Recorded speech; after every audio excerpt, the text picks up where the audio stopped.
창세기의 마지막 부분은 22년 만에 만난 요셉과 요셉의 형제들, 그들 사이에 있었던 의미심장한 사건을 비교적 많은 분량으로 기록하고 있습니다.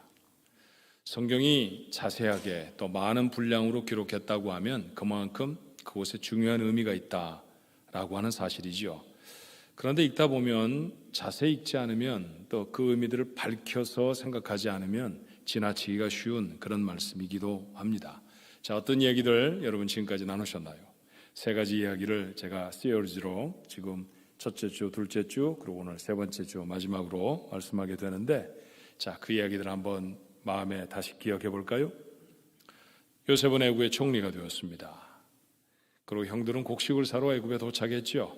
그런데 갑자기 요셉은 형제들을 정탐꾼으로, 스파이로 몰아갑니다. 스파이가 아니라는 것 요셉이 누구보다도 잘 알았었는데 말이죠.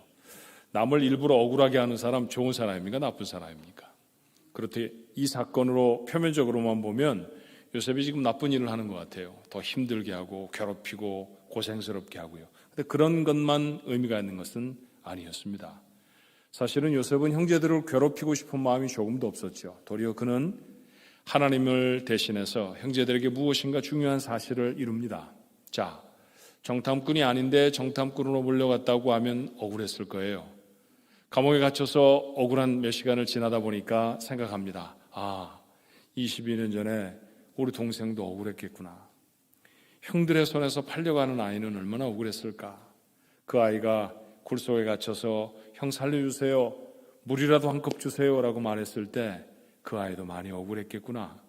우리가 그 아이에게 몹쓸 짓을 했구나. 우리가 하지 못할 일을 했구나.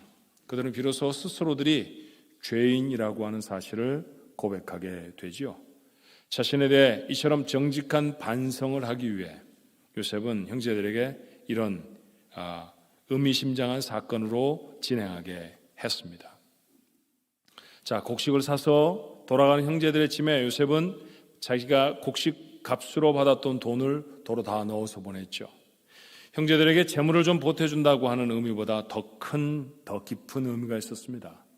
집에 돌아와서 돈을 발견한 형제들 좋았을까요? 그렇지 않았다는 사실을 보았죠. 두려움에 질려버렸습니다. 이 일은 또 뭐라고 변명을 합니까?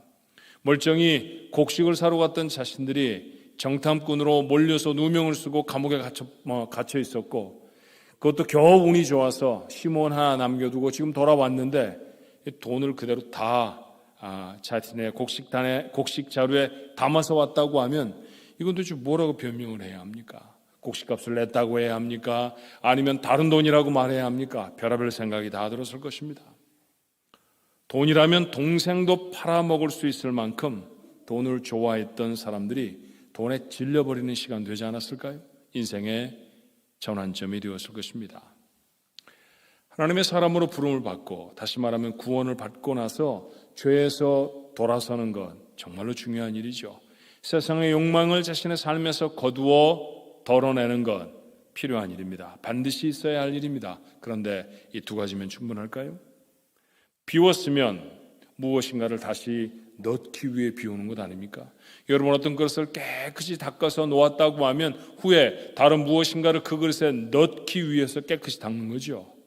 그곳에 다른 것을 채울 계획이 없다고 하면 그 그릇은 버려버릴 것입니다. 하나님이 만약 우리 안에서 이런 옛 생각들을 비워내도록 하셨다고 하면 새 것을 채우시라고 하는 메시지의 다름이 아니죠. 돌아섰습니다. 우리가 종종 길을 잘못 들으면 우리 자동차나 우리 전화에서 말하죠. legally U-turn 하라고. 돌아서라는 얘기입니다. 돌아서서 그 자리에 자동차를 세우는 사람은 아무도 없습니다. 돌아서서 새로운 방향으로 다시 출발해야 합니다. 그렇죠.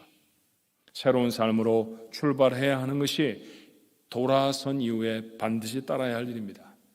요셉과 형제들 사이에 일어난 세 번째 사건은 바로 이 일을 위한 것이죠. 자, 어떤 사건이 또 생겼을까요? 요셉의 형들은 말씀드렸던 것처럼 우여곡절 끝에 곡식을 사서 집으로 돌아왔습니다. 또 곡식이라는 것이 가구처럼 사다가 쟁여놓고 바라보는 게 아니지 않습니까? 곡식은 사오면 그 시로부터 먹어야지요. 야곱의 가족들은 숫자가 적지 않았습니다. 그러니 곡식에 줄어드는 속도도 제법 빨랐을 겁니다. 점점 곡식이 줄어듭니다. 그런데 기근은 나아질 기미가 보이질 않아요. 자, 곡식은 바닥을 드러내고 있는데 다시 곡식을 구하려면 그 지역에서는 유일하게 곡식을 가지고 있는 나라 이집트, 애굽으로 다시 가야 합니다. 그런데 형제들은 선뜻 곡식을 사러 가지 못합니다. 돈이 없어서는 아니었어요. 요셉이 그들이 첫 번 곡식을 사올 때 엄하게 했던 명령을 그들은 기억했을 것입니다. 너희들이 신실한 사람이라고? 12명의 형제가 있었다고? 그런데 지금 10명밖에 오지 않았다는 이유는 2명, 하나는 없어지고 하나는 지금 아버지 집에 있다고 했는데, 그렇다고 하면 그 아버지 집에 있는 동생을 데려와라. 그러면 너희들의 말이 신실하다는 것임을 내가 알겠다. 그것 정도로 그 사람들의 진실함을 증명한다라고 하는 것이 좀 납득이 가질 않습니다만, 그런데 그 가정의 내용을 살펴보면 그 일은 정말로 따라가기가 어려운 명령이었죠. 그러니 요셉은 그렇게 그들에게 다시 한번 시비를 걸었습니다. 동생 베냐민을 나에게 데려와야 너희들에게 다시 곡식을 팔 것이고, 그리고 내가 지금 잡아 있는 이 너희들의 형제 중에 하나 시몬도 내어줄 것이다. 자, 다시 곡식을 사러 가야 합니다. 이번에 갈 때는 반드시 베냐민을, 막내 동생을 데리고 가야 합니다. 그래야 시몬도 구하고 곡식도 구해서 돌아올 것입니다. 그런데 아버지가 내주질 않아요. 절대로 동생을 보내려고 하지 않습니다. 그의 형도 잃어버렸는데 내가 막내도 또 잃어버릴 수 없다. 절대로 못 가게 합니다. 아버지, 곡식이 점점 줄어듭니다. 아버지, 아들만 중요한 게 아니라 우리 아들들도 중요하지 않습니까? 아버지, 손자, 손녀들 지금 굶어 죽게 생겼습니다. 어떻게 합니까? 가야 하지 않습니까? 별의별 말로 다 했는데도 야곱이 꿈쩍도 하지 않습니다. 자, 유다가 아버지를 설득하죠. 창세기 43장 8절로 10절의 말씀은 오늘 본문의 말씀의 배경이 되는 말씀이에요. 유다가 그의 아버지 이스라엘에게 이르되 저 아이를 나와 함께 보내시면 우리가 곧 가리니 그러면 우리와 아버지와 우리 어린아이들이 다 살고 죽지 아니하리이다. 내가 그를 위하여 담보가 되오리니 아버지께서 내 손에서 그를 찾으소서. 내가 만일 그를 아버지께 데려다가 아버지 앞에 두지 아니하면 내가 영원히 죄를 지리이다. 우리가 지체하지 아니하였더라면 벌써 2번 갔다 왔으리이다. 벌써 2번이나 갔다 와야 할 정도로 양식이 부족했다는 것이죠. 어쩌면 그들은 하루에 3끼 먹던 것을 2끼로 1끼로 줄여서 먹고 있는지도 모릅니다. 그렇게 절박한 상황이니 얼른 가서 사와야 합니다. 아버지, 제가 반드시 동생을 데려오겠습니다. 제가 저를 믿고 제게 동생 베냐민을 맡겨주십시오. 오늘 그는 그를 아이라고 표현했습니다만 베냐민은 사실 아이는 아닙니다. 가나안 땅에서 떠나서 애굽으로 이주를 할 때 보면 그런 이미 가족을 거느리고 있었던 장성한 사람이었죠. 그럼에도 불구하고 그가 아이라고 말했던 것은 그 형제 중에 막내였기 때문이고 아버지가 아이처럼 그 막내 아들을 사랑했기 때문일 것입니다. 아버지 사랑하는 건 압니다. 하지만 제가 제 생명을 걸고 맹세하니 그 아이를 데려오겠습니다. 갈 수 있도록 해주십시오. 곡식을 구하러 갈 수 있도록 아버지 허락해 주십시오. 유다의 간절한 청이 아버지의 마음을 움직였을까요? 결국 야곱은 자신의 뜻을 굽힙니다. 43장 13절의 말씀에 보니 야곱이 이렇게 말하죠. 내 아우도 데리고 떠나 다시 그 사람에게로 가라. 아우를 데리고 가도록 허락해 주었습니다. 부랴부랴 짐을 꾸렸겠죠. 다시 막내 베냐민을 포함한 10명의 형제가 애굽에 도착했습니다. 그리고 요셉 앞에 섭니다. 근데 이번에는 요셉이 그 자리에서 곡식을 팔고 사고 너희들 동생을 데려왔구나 이렇게 하고 마는 것이 아니라 도리어 자기 집으로 초청을 합니다. 이건 또 무슨 일이랍니까? 왜 도대체 마켓에서 주고받고 하지 않고 그 집으로 오라고 하는 걸까요? 총리의 집에 초대를 받았으니 기분이 좋아야 할 텐데 이 사람들은 좋지만은 않았습니다. 불안하고 두려웠습니다. 이번에는 가서 아예 다 잡히는 것 아니야? 지난번에 곡식값 내가 못 받았다고 너희들 도로 다 가져왔지 그렇게 막 몰아대면 우리가 어떻게 하지? 별의별 생각을 다 하고 고민하며 그 집에 들어갔습니다. 그래서 그 집에 도착하자마자 변명부터 늘어놓죠. 요셉의 청지기 하나를 붙들고선 아주 통사정을 합니다. 우리가 지난번에 돈 다 냈잖아요. 기억하시죠? 그런데 가져가다 보니까 곡식절에 돈이 또 들어있더라고요. 이게 도대체 어떻게 된 일인지 우리는 아무도 모릅니다. 우리는 아무도 돈을 가져오지 않았습니다. 그래서 그때 그 돈도 가져왔고요. 이게 다시 그 곡식을 살 돈 여기 있습니다. 이렇게 또 가져왔습니다. 그러니까 오해하지 마십시오. 변명은 구질구질하게 길었는데 대답은 명쾌하고 간단했습니다. 걱정하지 마라. 다 받았다. 이미 다 받았다는 거예요. 이게 도대체 무슨 얘기입니까? 자신들이 낸 돈이었는데 자기들은 받았다고 하니 이 돈이 어디서 또 하늘에서 뚝 떨어진 걸까요? 예, 그렇게 그들은 만찬장으로 행합니다. 잘 차려진 상을 받게 되어졌죠. 그 자리에서 요셉의 막내 동생을 보고 눈물이 났습니다. 어머니가 남긴 딱 두 형제잖아요. 어머니 라헬이 그와 베냐민 둘 낳고 생명을 잃어버리지 않았습니까? 그래서 아버지가 얼마나 애지중지 사랑했는지 요셉이 모르지 않습니다. 22년 만에 그 동생을 봅니다. 감정이 복받쳐서 눈물이 터져 나옵니다. 그 앞에서 울면 산통이 다 깨지잖아요. 그래서 숨어서 한참 울다가 다시 나와서 씻고서는 엄하게 소리를 냅니다. 이집트 말로 말하며 함께 식사하자고 했죠.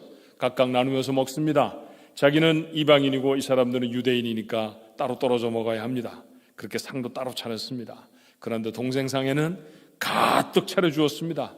형제들이 긴장을 풀었을까요? 좀 이상하다. 왜 막내한테 저렇게 음식을 많이 주지? 좀 이상했는데 그저 먹었습니다. 잘 먹었습니다. 먹고 나니 곡식을 가져온 자루마다 다 실어서 담아줍니다. 이번에는 저희들 보는 앞에서 돈도 다 돌려줍니다. 돈 안 받아도 좋으니까 이제 곡식 가지고 가서 너희들 잘 먹고 잘 살아라. 얼마나 기뻤을까요? 얼마나 마음이 편안했겠습니까? 그런데 그렇게 형제들을 돌려보내며 요셉은 정말 이해하기 힘든 또 한 번의 이상한 일을 합니다. 무엇이었나요?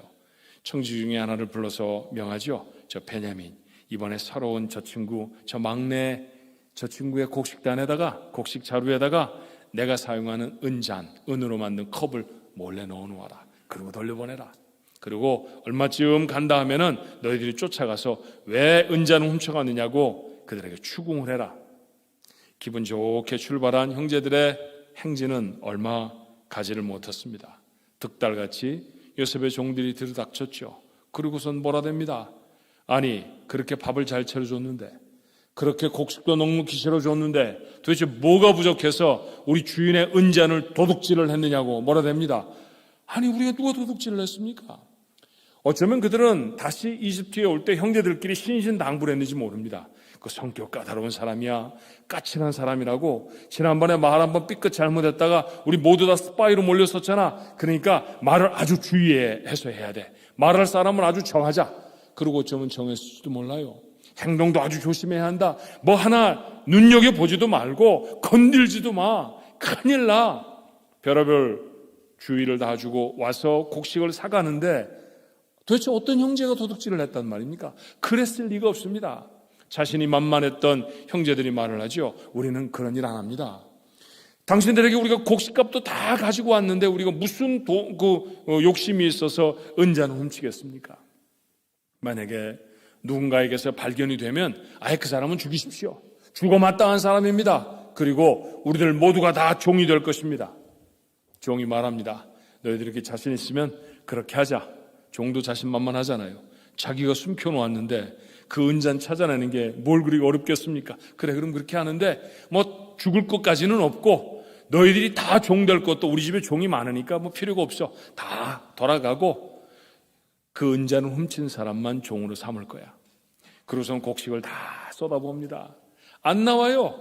맨 큰 형에서부터 첫 번째, 두 번째, 세 번째 다 쏟아보았는데도 없습니다. 보십시오. 없지요. 그 자리에 숨기질 않았는데 어디서 나왔을까요? 막내의 자루에서 나왔습니다. 베냐민의 자루를 열어서 쏟아보니 그곳에서도 은잔이 툭 튀어나오지 않습니까? 여러분, 그 은잔을 보았을 때 형제들이 어땠을까? 아마 똑바로 서 있던 사람이 아무도 없었을 거예요. 덜퍼덕 주저앉지 않았을까요? 하늘이 노래졌을 것입니다. 도대체 이게 어떻게 된 일이냐고. 베냐민, 네가 그런 거야? 아니요, 형, 그러지 않았습니다. 새파랗게 베냐민은 질리지 않았을까요? 자, 어떻든 우리 다 돌아가자. 그리고 다시 요셉의 집으로 돌아왔습니다. 꼼짝없이 또 걸린 거죠. 자, 이거 요셉이 만들어낸 사건인가 합니다. 왜 이랬을까요? 왜 이렇게 형제들의 마음을 그저 조금 편하게 했다가 또 옥죄었다가 또 편하게 했다가 옥죄었다가 막 이런 것일까요? 앞선 두 가지 사건이 무엇 때문에 그런 일을 했는지 우리가 이미 이해를 했죠. 이 마지막 사건에도 정말 중요한 숨은 뜻이 있습니다. 형제들이 넘어야 할 또 하나의 과정이 있었기 때문이죠. 무엇일까요? 이 사건 이후에 그들은 어떻게 바뀌었을까요? 다시 요셉의 집으로 온 그들은 앞이 캄캄했습니다. 요셉은 은자를 훔쳐간 베냐민을 노예로 삼겠다고 으름장을 놓습니다. 가장 젊은 베냐민, 두려워서 울면서 형들에게 도움을 청했을 겁니다. 형, 어떻게 좀 해줘요. 형, 나는 여기서 노예로 있을 수가 없어요. 돌아가야 합니다. 나는 훔치지 않았어요. 별의별 말을 다 하지 않았겠습니까? 이때 다시 유다가 나서죠. 읽진 않았습니다만 44장 18절로부터 34절까지의 말씀은 요셉 앞에 했던 유다의 간곡한 호소입니다. 사실은 여기까지 다 읽고 싶었는데 너무 긴 본문이라 읽지를 못했어요. 자, 정리를 하면 이렇습니다. 이 아이는 아버지가 정말 사랑하는 아들입니다. 저희들에게는 어머니가 4분이 계셨거든요. 그런데 아버지가 특별히 사랑하던 어머니, 그 어머니가 딱 아이 2 낳았습니다. 그런데 한 아이는 오래전에 잃어버렸죠. 죽었습니다. 사실은 그 앞에 앉아있는 요셉이 바로 그 사람인데 몰라봤어요. 그리고 이제 아들 하나 남아서 그 아들 하나 아버지가 생명을 걸고 아끼는 아들입니다. 그런데 만약 이 아들을 돌려보내지 않으면, 이 아들과 같이 돌아가지 않으면 우리 아버지는 절망해서 돌아가 버리실 것입니다. 그러니 주인이시여, 제가 말하는 대로 꼭 좀 해주십시오. 그리고 그는 이렇게 말하죠. 44장 33절의 말씀이에요. 이제 주의 종으로 이 아이를 대신하여 머물러 있어 내 주의 종이 되게 하시고 그 아이는 그의 형제들과 함께 올려 보내소서. 제가 대신 종이 되겠습니다. 유다가 말하는 거예요. 제가 대신 종이 되겠습니다. 자, 종이 되어지면 평생토록 종살이 하는 겁니다. 언제 노연할지 기약이 없는 것이죠. 집에 못 돌아갑니다. 그런데 그는 종이 되어 그곳에 남겠다고 합니다. 자, 가나안에는 그의 가족도 있습니다. 그럼에도 불구하고 형제를 살리기 위해서는 그가 종이 되겠다고 합니다. 그러니 아이는 베냐민은 돌려보내 주옵소서. 눈물로 간청을 했을 거예요. 유다는 원래 이렇게 마음이 따뜻한 사람이었나요? 유다는 원래 이렇게 형제들을 살리기 위해서라고 하면 자신의 모든 것들을 다 걸었던 사람이었을까요? 아니었습니다. 22년 전에 유다는 달랐습니다. 그는 어린 동생 요셉을 죽인들 우리한테 무슨 유익이 있느냐, 괜히 죄책감만 갖고 아버지한테 마음고생만 하지 않겠어? 그러니 돈 받고 팔아먹자, 그렇게 말했던 이가 다름 아닌 유다였습니다. 그때 그가 했던 말을 기억에서 소환해 다시 읽어볼까요? 창세기 37장 26절로 27절의 말씀입니다. 유다가 자기 형제에게 이르되 우리가 우리 동생을 죽이고 그의 피를 덮어둔들 무엇이 유익할까? 자, 그를 이스마엘 사람들에게 팔고 그에게 우리 손을 대지 말자. 그는 우리의 동생이요 우리의 혈육이니라 하며 그의 형들이 청종하였더라. 팔아먹는 것이 낫다라는 것이죠. 동생을 노예로 넘겨주고, 그리고 우리가 이제까지 아버지한테 받았던 그런 멸시, 그런 것들은 좀 잊어버리고, 그리고 돈이 생겼으니 그 돈 우리가 서로서로 좀 나눠 갖고, 이거 일거양득 아니냐, 이거 훨씬 더 좋은 일 아니냐, 그렇게 제안했던 사람 유다였습니다.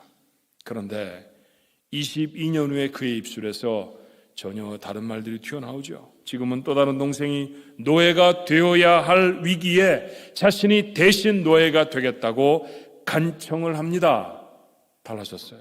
어떻게 달라졌나요? 형제를 자기 목숨보다 더 사랑하고 더 귀하게 여깁니다. 우리는 그들이 어떻게 변화의 과정을 가져왔는지를 압니다. 요셉을 팔아버린 것을 잘못했었다고 고백했던 사람들이었죠.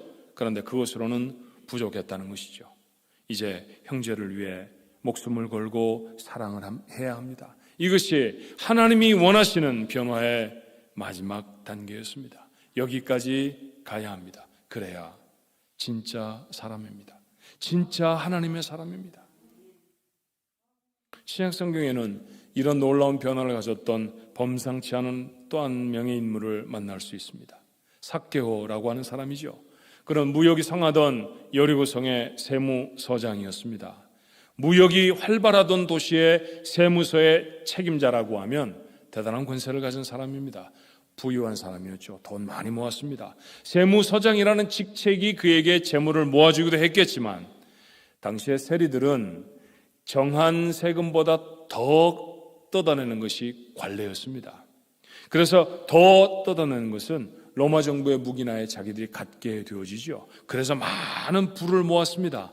그러므로 유대인들의 가운데 세리는, 세금 징수원들은 멸시와 미움의 대상이었습니다. 적국 로마 협력자이고 부당하게 많은 세금을 거두어서 착복하며 부유하게 살았던 사람이기 때문입니다. 그랬던 그가 예수님을 만나죠. 구원의 자리에 나온 그의 고백이 이랬습니다. 누가복음 19장 8절에 삭개오가 서서 주께 여짜오되 주여 보시옵소서 내 소유의 절반을 가난한 자들에게 주겠사오며 만일 누구의 것을 빼앗은 일이 있으면 네 갑절이나 갚겠나이다. 세리들은 당연히 누구의 것을 빼앗았을 것입니다. 자신도 예외가 아니었습니다. 빼앗은 것이 있으면 빼앗은 것에 벌금처럼 4배를 쳐서 그에게 돌려주겠습니다. 죄에서 돌이키겠다는 얘기죠. 그리고 재산을 내놓겠다고 합니다. 이제는 돈으로 살지 않겠다는 얘기입니다. 다른 사람보다 신체가 많이 왜소했습니다. 아마 불구자를 뜻하는 것 같은 그런 헬라어 단어를 사용하고 있습니다. 그래서 사람들에게 손가락질을 받았을 것입니다. 자, 이런 멸시와 천대를 받았던 사람이 그들 앞에 떵떵거리며 설 수 있는 방법은 권력을 갖는 것이고 돈으로 그들을 꼼짝 못하게 하는 것이죠. 그래서 열심히 돈을 모았습니다. 부유해졌습니다. 그가 지나갈 때 사람들은 다 그 앞에서 머리를 조아렸을 것입니다. 지나고 난 다음에 손가락질 했을지언정 말이죠. 그렇게 돈이 자신의 신분을 지켜줄 것이라고, 자신의 핸디캡을 극복시켜 줄 거라고 철석같이 믿었습니다. 그래서 악착같이 돈을 벌었죠. 그런데 주님을 만나고 나니 돈이 아무것도 아니었습니다. 구원을 받고 나니 그건 자신의 인생을 값지게 하는 것이 아니었습니다. 인생을 정말로 값어치 있게, 인생을 의미 있게 하는 것은 하나님의 사람이 되는 것이었습니다. 그거 깨닫고 나니 돈이 아무것도 아니었죠. 이제 돈으로 살지 않겠습니다 라는 얘기에 다름이 아닙니다. 가치관의 변화입니다. 우리가 지난 시간에 나눴던 전환점, 터닝 포인트였죠. 그리고 그는 그것에서 멈추지 않습니다. 가난한 자들에게 내 재산의 반을 내놓겠습니다. 빼앗아 온 것을 돌려주는 것에 더 나아가서 이제는 내 정당한 재산도 그들을 위해 반을 내어놓겠습니다. 뺐던 사람이 나누어 주는 사람이 되겠다는 것입니다. 새로운 삶으로 살겠다는 것이죠. 자신의 죄를 회개하고 돌이켰습니다. 삶에 담았던 것들을 다 내려놓습니다. 그리고 그 자리에 새 것을 담습니다. 이게 그리스도인입니다. 이게 하나님의 사람이라는 것이죠. 변화된 하나님의 백성, 어떤 모습이어야 합니까? 잘못을 회개하는 것에서 그치는 것이 아니라 선을 행하는 자의 자리로 나아가는 것입니다. 많은 사람들이 예수를 만나고 구원을 경험합니다.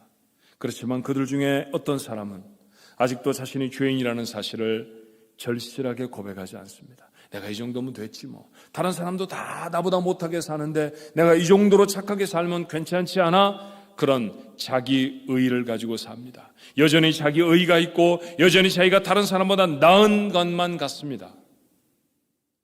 다행스럽게도 자신이 죄인이라는 사실을 눈물로 고백하는 자리에까지 나온 사람들이 있습니다. 우리가 종종 예배를 드리며 눈물로 하나님 앞에 기도할 때 바로 그런 모습이 이런 사람의 모습일 것입니다. 하지만 그들 중에 어떤 이는 아직도 자신이 의지하던 세상을 내려놓지 못합니다. 여전히 구원과 영생만큼이나 돈도 명예도 소중합니다. 주님도 소중하지만 세상의 즐거움도 내려놓을 수가 없습니다. 그들 중에 어떤 이는 돈과 명예까지 내려놓는 사람들이 있죠. 세상의 즐거움을 하나님 앞에 다 내려놓는 사람들이 있습니다. 참으로 어려운 결단을 이룬 사람들입니다. 하지만 아직도 새로운 출발을 하지 못한 사람들이 있습니다. 비워는 냈는데 비워진 자리에 새 것을 담아내지 못한 사람들이 있다는 얘기죠. 전처럼 살지는 않습니다. 그렇다고 새롭게 살지도 못합니다. 돌아보면 예수님의 첫 번째 제자들도 그랬죠. 주님을 만나고 그들의 고백은 주여 나는 죄인입니다 였습니다. 배와 부친을 버려두고 예수님을 따라 나섭니다. 그런데 그런 결단을 했던 그들이 예수님을 따라다니며 했던 일들이 무엇이었습니까? 예수님과 함께 먹고 예수님과 함께 자리에 눕고 예수님의 가르침을 그 소리로, 그 목소리로 듣는 사람들이었는데 여전히 그들에게 가장 중요한 것은 누가 더 높으냐 하는 것이었죠. 누가 더 높은 자리를 차지할 것이냐, 누가 더 주님께 더 많은 것들을 얻느냐라는 것이었습니다. 예수님을 따라다니며 무엇을 얻을까가 그들의 삶에 더 중요했습니다. 기억하셔야 합니다. 배를, 그물을, 산더미 같은 고기를, 함께하였던 중요한 관계들을 다 내려놓았던 사람들이었습니다. 그런데도 그들의 삶에 아직 새 것이 담겨지지 않았죠. 얼마나 부족하고 얼마나 연약한 모습이었던지 우리는 모르지 않아요. 그들을 하나님이 어떻게 부르시던가요? 사람을 낚는 업으로 바꿔내지 않으십니까? 다른 모습으로 살아가도록 바꾸어 내십니다. 하나님이 원하시는 거룩한 백성들로 새롭게 되도록 그들을 불러내십니다. 어떤 집 가장이 교통사고로 사망을 했습니다. 그리고 얼마 안 가서 성탄절이 다가왔죠. 몇몇 성도들이 케이크를 사가지고 그 가정을 방문합니다. 아버지가 살아계셨으면 아버지가 자녀들을 위해서 해 주었을 일, 교회 다른 집사님들이 했던 것이죠. 어떤 사람이 그 집에 나도 좀 가야지 하고 가보니까 이미 다른 교인들이 와서 그들과 함께 크리스마스를 지나고 있습니다. 그런 교회가 있더라고요. 그런 간증을 책에서 읽은 적이 있습니다. 여러분, 이런 얘기를 들으면 어때요? 가슴이 따뜻해지지 않습니까? 맞아. 그렇게 사는 게 맞아. 그렇게 사는 게 맞으면 이번 크리스마스에 케이크를 사야 합니다. 누군가에 가야 합니다. 마저 고개를 끄덕거리고 주일날 우리 식구끼리 지나는 것이 아니라 정말로 내 곁에 연약한 사람이 누군지 생각해내고 그들과 무엇을 나눠야 할지 그 나눔을 실제로 감당하고 실천해내는 사람, 그게 진짜 그리스도인이라는 것이죠. 어떤 사람이 하버드 대학에서 박사학위를 받았습니다. 그에게 보장되어진 많은 직장이 있었을 것입니다. 그러나 다 물리치고 사례도 제대로 받지 못하는 오지의 선교사로 떠났습니다. 감동이 되는 이야기 아닙니까? 야, 정말 그런 사람이 있군. 만약 그런 얘기에 감동이 된다고 하면 이것이 누군가가 만들어낸 가상의 이야기가 아니라 실제의 이야기라는 것을 여러분이 안다고 하면 이 얘기를 들은 사람들 중에 몇몇은 집에 돌아가 다음번 선교여행을 위한 저금을 시작해야 되는 겁니다. 나는 다음번에 선교여행을 갈 거야. 내가 선교지에 가서 복음을 전하는 사람이 되어야 할 거야. 나도 한번 그렇게 살아볼 거야 라고 하는 다짐을 하는 것이죠. 12월이 되면 참 많이 하는 것이 있습니다. 후회를 많이 하죠. 그랬을 껄껄 하면서 삽니다. 그렇죠. 그러나 후회라는 것이 어떻게 보면 부정적인 감정만은 아니다라는 생각이 들어요. 왜요? 후회가 깊으면 새로운 삶을 결단할 용기도 새로워지지 않습니까? 이래야지 다짐이 더 강해지잖아요. 그러니까 필요한 일입니다. 그런데 무엇을 후회하는지 사람들이 조사를 해보았어요. 그랬더니 그 후회는 이런 것이었습니다. 내가 할 수 있을 때 하지 않았던 것. 후회 중에 대부분은 그것이었다는 것이죠. 맞습니다. 지난 한 해를 지나가며 할 수 있었는데 하지 못했던 것 얼마나 많은지 몰라요. 그런 것들이 후회가 되는 시간 아닙니까? 그렇다고 하면 이제 새로운 시간을 앞두고 있는 이때 우리 마음에 다시 결단을 해야죠. 이제 후회하지 않아야 하리라. 정말 아주 작은 것에서부터 시작해 보리라. 조그마한 것이지만 하나님의 말씀을 들었다고 하면 그 말씀대로 행해 보리라. 이런 새로운 출발이 우리 가족들이 마음 먹는 삶이 되시기를 주님의 이름으로 축원합니다. 용서에 대한 말씀을 들으셨습니까? 그러면 용서하십시오. 참 받은 것이 많았다는 사실을 깨달으셨나요? 그러면 많이 받았으니까 뭔가라도 나누어 주어야 합니다. 우리 장로님의 오늘 간곡한 기도, 늘 우리가 하는 기도잖아요. 주는 자가 받는 이보다 복이 있다. 하나님의 말씀이라는 사실을 믿으십니까? 예, 성경에 있는 말씀입니다. 주는 자가 받는 자보다 훨씬 복이 있습니다. 그런데 우리는 주는 자, 그 복된 자가 되는 것보다 복 덜 받은 자, 받는 자가 되는 게 훨씬 좋습니다. 받는 것에 관심이 얼마나 많은지 몰라요. 꼭 물질을 받아서가 아니라 관심도 받았으면 좋겠고, 그렇죠? 요즘 젊은이들이 가장 많이 하는 게 뭐냐 하면 유튜브 같은 거 많이 합니다. 영상을 올리거나 글을 올려서 많은 사람과 같이 공유하는 것이죠. 그러고서는 가장 관심을 갖는 건 뭐냐 하면 몇 명이 보았는가 하는 겁니다. 몇 명이 좋아요를 눌렀는가가 가장 중요합니다. 그렇죠? 저도 유튜브 방송할 때 방송실에서 제게 그런 요청을 했었어요. 구독과 좋아요를 눌러주세요. 목사님 그거 꼭 해야 합니다. 난 평생 그건 안 할 거다. 제가 그랬죠. 그렇죠? 그 좋아요가 많으면 기분이 좋습니다. 예, 나를 인정해주고 나를 알아주니까, 내가 받아들여진 것 같으니까 참 좋아합니다. 그런데 여러분, 나눠주는 것이 훨씬 좋다는 것, 하나님의 말씀의 진리 모르지 않는 사람들은 받는 것보다 나누는 삶이 되어져야 합니다. 이런 말씀을 여러분의 마음에 담았다고 하면 이번 성탄은, 이번 신정은 한번 나눔의 삶을 실천해보는 사람들이 되어주십시오. 제자들의 발을 씻어주는 주님의 모습 정말 아름답습니까? 그렇다고 하면 아내, 남편의 발부터 씻으십시오. 그렇게 구박구박을 하면서 주님이 발을 씻었다고 하면 주님 아름다워. 이건 뭡니까 도대체? 머리로는 아는데 가슴으로는 전혀 움직이지 않는다는 그런 뜻 아닙니까?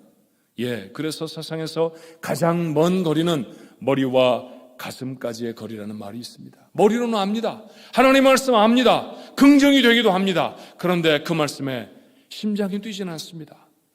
오늘 여러분의 가슴에 새로운 하나님의 말씀으로 새로운 심장 뛰기가, 새로운 박동이 시작되어지기를 주님의 이름으로 축원합니다.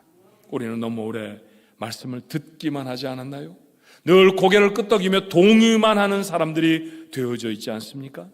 야고보가 그런 성도들을 향해 이렇게 질타하지요. 야고보 1장 22절의 말씀입니다. 너희는 말씀을 행하는 자가 되고 듣기만 하여 자신을 속이는 자가 되지 말라. 너희는 말씀을 들었으면 그대로 행하는 자가 되어야 한다는 것입니다. 행하지 아니하면 스스로를 속이는 자라는 것이죠. 그래요.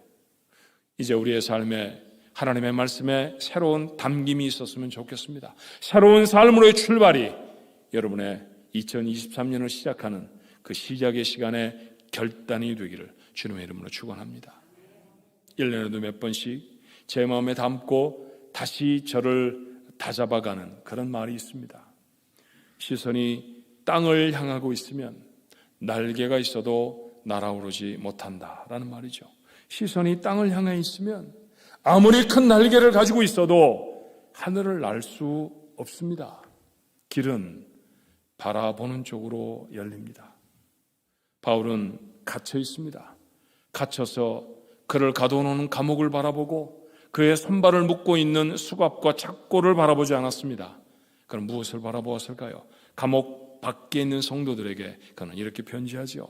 골로새 3장 1절의 말씀입니다. 그러므로 너희가 그리스도와 함께 다시 살리심을 받았으면 위의 것을 찾으라. 거기는 그리스도께서 하나님 우편에 앉아 계시느니라. 그가 보았던 건 감옥이 아니었어요. 그가 갇혀 있다는 현실이 아니었습니다. 그에게 제한되어지는 삶을 바라보는 것이 아니었습니다. 그를 구원하신 제한이 없는 하나님을 바라봅니다. 시선이 위에 있었던 사람, 그를 막아두었던 감옥이 가능하지 않았죠. 감옥은 열렸고 그는 풀려나오고 그는 다시 복음을 전하는 사람으로 인생을 살아갈 수 있었습니다. 무엇을 바라보고 사십니까? 여전히 전염병을 바라보고 사십니까? 여전히 연약한 경제적인 환경을 바라보며 사시나요? 갈등 있는 인간의 관계들 속에서 고민하며 삽니까? 내게 불확실한 것들, 도대체 무엇이 확실해? 내가 어떻게 될 거야? 라고 하는 불안함을 바라보며 그것을 붙들며 사시나요? 아닙니다. 그리스도와 함께 다시 살리심을 받았으면 그리스도를 바라볼 수 있어야 합니다. 발은 땅에 딛고 살지만 눈은 하늘을 바라보며 사는 사람, 그것이 새로운 인생에 새로운 삶을 담았다고 하면 그 삶을 시작하는 첫걸음입니다. 우리 가족들 새로운 삶이 시작되기를 바랍니다. 새로운 시작, 새로운 결단으로 시작하게 되기를 주님의 이름으로 축원합니다.